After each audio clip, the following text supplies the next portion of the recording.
Actually, the entire story is amazing because obviously it's a very personal story, but it's also very personal because 10 years ago we were here with Mélanie.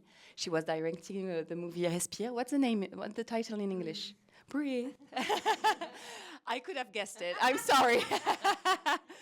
And it was the first time for me. And here, 10 years later, it's a new first time for me. And the entire story is amazing to me, really, very emotional. I think I've always wanted to direct, but I never thought that this would be my first movie because it was too personal, too intimate, you know. And eventually, when I was 27, we finally got the diagnosis for my sister. We waited for 22 years, you know. And at this precise moment, I think it unlocked something in my mind, and it became possible to actually write this story and this movie. I don't know if it's really like what happened to me. I think when Joséphine called me saying like, I'm going to do my first movie, do you want to be my mother? I didn't read the script. I said yes. And then I read the script and I said, bravo. And then we were on set. There is few people in the world there you can say yes before you read anything. And there is also like few people that you know they're gonna succeed, or you know they have a good eye, or you know they're gonna be made for it. And I knew it. And it's not just because she's brilliant, but it's also like the passion she puts in cinema. And there is actors who's gonna have a special eye as a director, and I knew she was that person. And I was very moved to be on that first movie, but I'm extremely excited about the next ones, because I'm just like, you know, I know how big she's gonna be, and it's very exciting. And it's so exciting to be part of the first one, obviously. No, I think except if you do a biopic very precise and the director asks you to look like the person, the celebrity you play.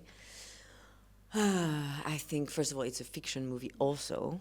And I think Angelina didn't try to be the perfect Joséphine either. I think it was a vibe, obviously. And then you follow a script.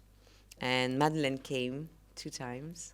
That was very emotional to see her on set. She was also like extremely generous, extremely nice to me. I met her 10 years ago, but I started to ask her some questions, and she was like, do what you want to do.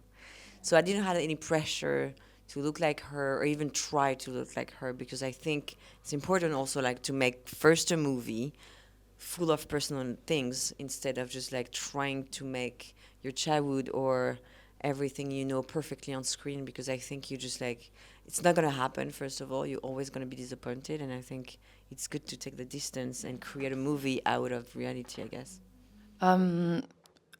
Basically, we met, and I think like we clicked right away, and something like we got along very easily, and we spoke. I spent time with her sister, her real sister, and I think it was just like, you know, comment dire.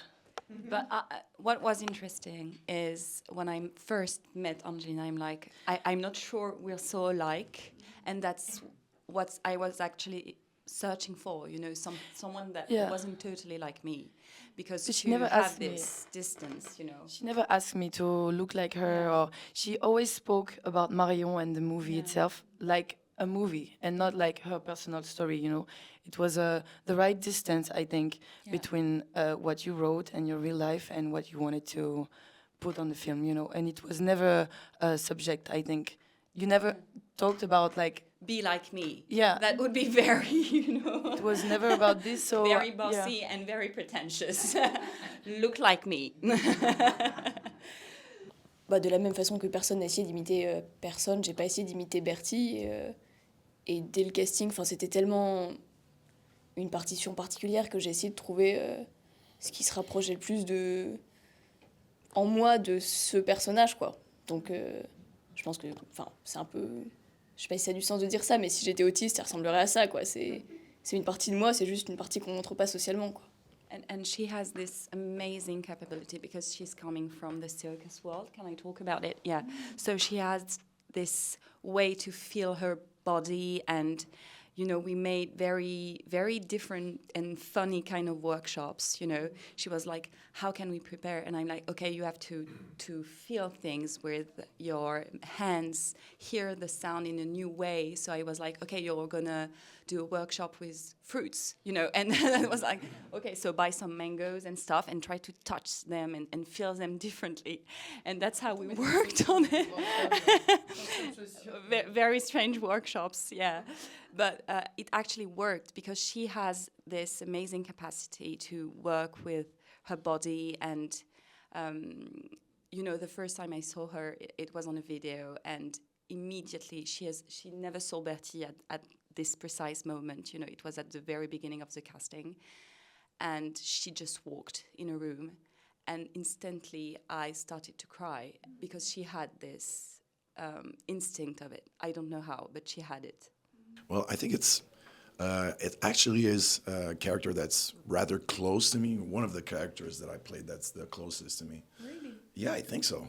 Being a parent, and obviously it's not the same reality that I'm, facing, having 2 kids that are like easy to take care of. But yeah, I mean, when you have a kid that you have to take care of 24/7, it's a different responsibility, obviously. But yeah, there's something that I felt like rather close to the character. Yeah, sorry.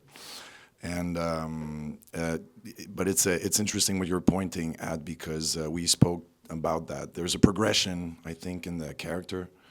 So at the beginning, he's like kind of resisting, embracing that reality, and then progressively he comes over that, and he faces it and he embraces it more and more.